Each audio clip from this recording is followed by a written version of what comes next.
सावन शुरू हो चुका है। अब आपके यहाँ इसे क्या कहते हैं? सावन, श्रावण, साउन, आड़ी या कटकम, नाम विविध हैं पर भाव एक ही है। बोल बम का नारा है, भोलेनाथ हमारा है। पर क्या आपने कभी गौर किया है, नेपाल में श्रावण 16 जुलाई को शुरू हो गया था। राजस्थान पहुंचते पहुंचते ये 30 जुलाई हुआ और महाराष्ट्र में 13 अगस्त से शुरू हो रहा है। एक ही महीना, एक ही श्रद्धा, फिर तारीखों में ये एक महीने का अंतर क्यों? और सिर्फ तारीखों में ही नहीं, यहाँ भक्ति के तरीके भी बदल जाते हैं। आखिर हर 500 किलोमीटर पर ऐसा क्या बदल जाता है? आइए देखते हैं भूगोल, खगोल, विज्ञान और भक्ति का वो रिश्ता जो भारत को इतना विविध बनाता है और सनातन को इतना कूल। हमारी ये यात्रा शुरू होती है हिमालय की गोद से, नेपाल और भारत के उत्तराखंड राज्य के कुछ क्षेत्रों से, जहां पूरा देश चंद्रमा की चाल को देखकर अपने त्योहार तय करता है। वहीं नेपाल और उत्तराखंड के कई हिस्से सूर्य की चाल पर भरोसा करते हैं। इसे कहते हैं सौर कैलेंडर। यहाँ सावन किसी तिथि या अमावस्या पूर्णिमा से तय नहीं होता, बल्कि कर्क संक्रांति से तय होता है। यानी जिस दिन सूर्य मिथुन राशि से निकलकर कर्क राशि में प्रवेश करता है, ठीक उसी दिन से श्रावण मास की शुरुआत मान ली जाती है। 2026 में ये तारीख पड़ी 16 जुलाई। लेकिन सूर्य आधारित कैलेंडर ही क्यों? हिमालय इलाकों में मौसम का चक्र पूरी तरह सूर्य की स्थिति से तय होता है। कर्क संक्रांति के साथ ही पहाड़ों में मॉनसून अपनी पूरी रंगत में आ जाता है। कृषि प्रधान समाज के लिए ये समय फसलों के लहलहाने और प्रकृति के पुनर्जन्म का होता है। अब यहाँ भक्ति कैसी होती है? नेपाल और उत्तराखंड में सावन सिर्फ शिव भक्ति तक सीमित नहीं है, ये प्रकृति से जुड़ा उत्सव भी है। नेपाल में इसे साउने संक्रांति कहते हैं। इस दिन विशेष रूप से लूतो फालने यानी रोग दोष दूर भगाने की परंपरा होती है। यहाँ जड़ी बूटियों और आग के जरिए मौसमी बीमारियों को दूर रखने का अनुष्ठान किया जाता है। वहीं उत्तराखंड में इसे हरेला पर्व के रूप में मनाया जाता है। हरियाली के इस त्योहार में नए पौधे लगाए जाते हैं, ढोल दमाऊ बजते हैं और शिव मंदिरों में जलाभिषेक की शुरुआत होती है। यहाँ भक्ति शांत, प्राकृतिक और पहाड़ों की ताज़ी हवा जैसी निर्मल होती है। अब पहाड़ों से नीचे उतरकर भारत के मैदानी इलाकों की तरफ बढ़ते हैं। उत्तर प्रदेश, बिहार, राजस्थान, मध्य प्रदेश, पंजाब, हरियाणा और झारखंड। यहाँ सावन की शुरुआत इस वर्ष 30 जुलाई से हुई। पर सवाल ये है कि जिस नेपाल और उत्तराखंड में सावन आधा बीत चुका था, तब उत्तर भारत में ये अब क्यों शुरू हो रहा है? इसका जवाब छुपा है पूर्णिमांत कैलेंडर में। ज्योतिष शास्त्र में 2 तरह के चंद्र कैलेंडर होते हैं। उत्तर भारत में पूर्णिमात सिस्टम चलाता है। सरल शब्दों में कहें तो यहाँ नया महीना पूर्णिमा के ठीक अगले दिन से शुरू होता है।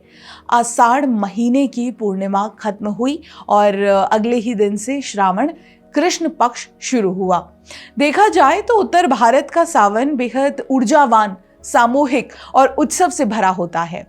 पूर्व भारत में कावड़ यात्रा का एक बेहद प्राचीन और कठिन स्वरूप देखने को मिलता है। श्रद्धालु बिहार के सुल्तानगंज में स्थित उत्तर वाहिनी गंगा से जल भरते हैं और वहां से 105 किलोमीटर लंबा कच्चा और पथरीला रास्ता नंगे पैर तय करके झारखंड के देवघर स्थित बैद्यनाथ ज्योतिर्लिंग पहुंचते हैं।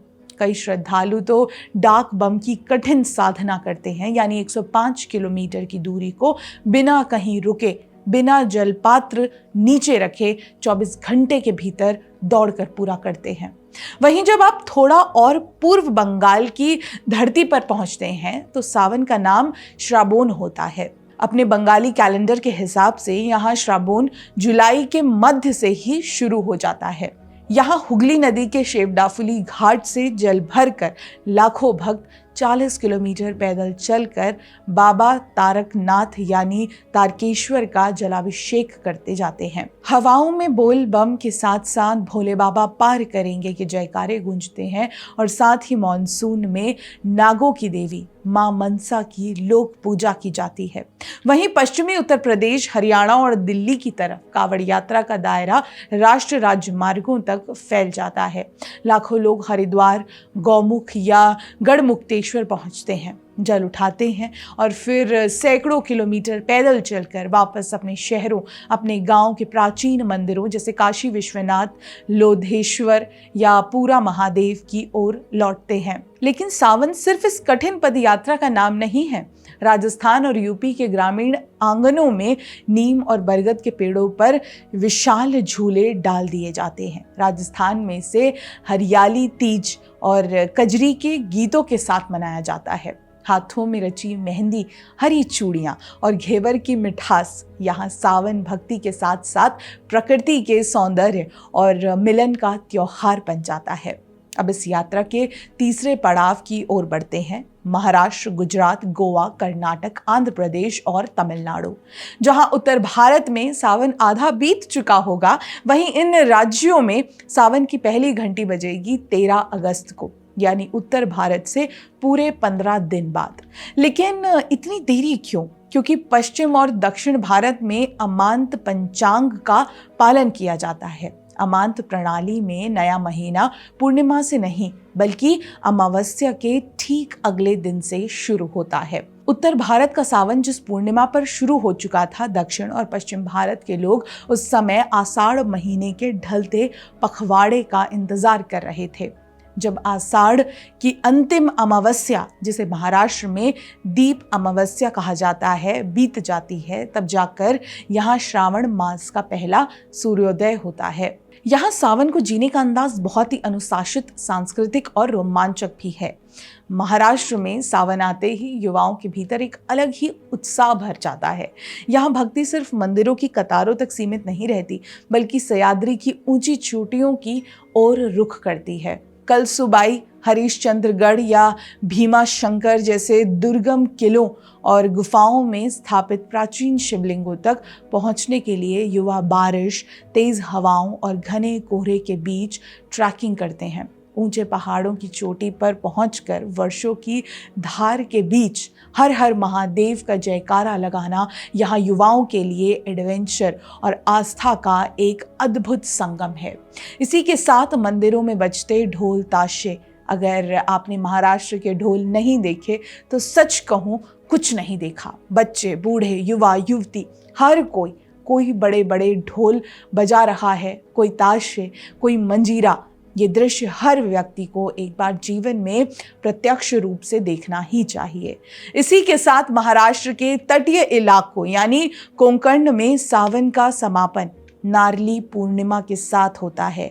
यहाँ कोली समाज उफनते समुद्र को शांत करने और अपनी आजीविका की सुरक्षा के लिए नारियल अर्पित करता है। वहीं पूरे महीने नवविवाहित महिलाएं मंगला गौरी का व्रत रखकर पारंपरिक लोक नृत्य और खेल खेलती हैं। वहीं तमिलनाडु में इस मौसम को आड़ी कहा जाता है, जहां कावेरी नदी के तटों पर जल पूजा की जाती है। आंध्र प्रदेश और कर्नाटक में श्रावण के दौरान शिव पूजन के साथ साथ वर महालक्ष्मी व्रत का बहुत बड़ा विधान है, जहां घर की समृद्धि के लिए माता लक्ष्मी की विशेष आराधना की जाती है। तो क्या ये सिर्फ तारीखों, कैलेंडरों या राज्यों का फर्क है? जरा एक कदम पीछे हटकर सोचिए, कितना अद्भुत और गहरा है हमारा सनातन। आज की दुनिया में त्योहार अक्सर एक कमर्शियल हॉलिडे या तय छुट्टियों की तारीख बनकर रह गए हैं, लेकिन सनातन में ऐसा नहीं है। यहाँ कोई एक व्यक्ति बैठकर कैलेंडर की तारीखें तय नहीं करता। यहाँ पंचांग तय करती है सृष्टि की अपनी धड़कन। हजारों साल पहले जब आधुनिक तकनीक का नामो निशान नहीं था, तब हमारे ऋषियों ने आकाश को देखा, उन्होंने सूर्य की गति को समझा, चंद्रमा की कलाओं के चक्र को मापा और धरती के मौसम को इसमें पिरो दिया। यहाँ पहाड़ों में बर्फ पिघलती है और सूर्य कर्क रेखा पर आता है। वहाँ सौर पंचांग, जग उठता है। जहाँ मैदानों में नदियाँ भरती हैं, वहाँ पूर्णिमांत और अमांत की चंद्रकलाएं जीवन की ताल तय करती हैं। कैलेंडर का हर पन्ना, हर तिथि खगोल विज्ञान यानी एस्ट्रोनॉमी के उस गणित पर टिकी है जो हजारों सालों से बिना एक सेकंड के भटकाव के वैसा ही चल रहा है। और फिर इस गणित में घूमता है संगीत और भक्ति का रस। सावन सिर्फ एक महीना नहीं है, ये सनातन के जीवंत होने का प्रमाण है। बादलों की गड़गड़ाहट के बीच बजती डमरू की ताल, मंदिरों में गूंजता शंखनाद, सड़कों पर नंगे पैर चलते कावड़ियों का बोलबम, पेड़ों की डालियों पर गूंजते कजरी और तीज के लोकगीत, और सह्याद्री की चोटियों पर कोहरे के बीच गूंजता हर हर महादेव। ये सब कोई प्रायोजित उत्सव नहीं है, कोई ब्रांड इसे प्रमोट नहीं कर रहा। ये हमारी जीवन संस्कृति है जो पीढ़ी दर पीढ़ी बिना किसी किताब को पढ़े हमारे रक्त में और हमारी सांसों में बह रही है, जिसे अब जेंजी भी आगे बढ़ा रहा है। तारीखें कोई भी हो, पंचांग कोई भी हो, भाषा कोई भी हो, पर जब सावन की पहली बूंद धरती को छूती है तो पूरा उपमहाद्वीप एक सुर में गा उठता है। क्योंकि सनातन कोई अतीत में लिखा हुआ इतिहास नहीं, सनातन वो है जो आज भी हमारे साथ सांस ले रहा है। आप सभी को सावन मास की अनंत शुभकामनाएं। हर हर महादेव।